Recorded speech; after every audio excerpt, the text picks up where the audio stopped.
I left convinced that we're at a profoundly important crossroads for Ukraine, for European security, and for long-term American interests around the world. I think down one road with supplemental assistance approved by the Congress lies the very real possibility of cementing a strategic success for Ukraine and a strategic loss for Vladimir Putin's Russia. It's our assessment that with supplemental assistance, Ukraine can hold its own on the front lines through 2024 and into early 2025, that Ukraine can continue to exact costs against Russia, not only with deep penetration strikes in Crimea, but also against Russia's Black Sea Fleet, continuing the success which has resulted in 15 Russian ships sunk over the course of the last 6 months.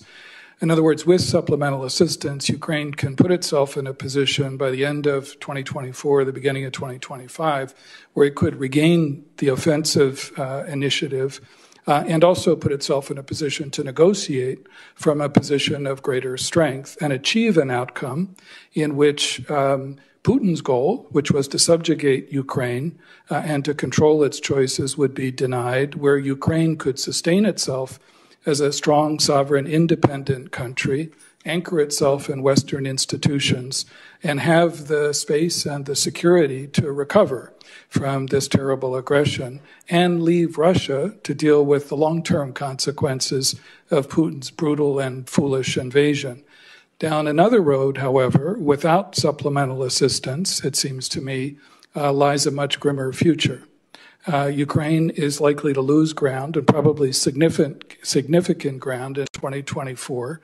I saw, in the Battle of Avdiivka, which forced a rushed withdrawal of Ukrainian forces just a couple of days before I was in Kyiv on this last visit, the consequences of that. One senior Ukrainian partner described what happened to me.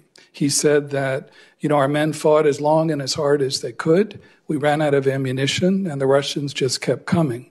And I think without supplemental assistance in 2024, you're going to see more Avdiivkas.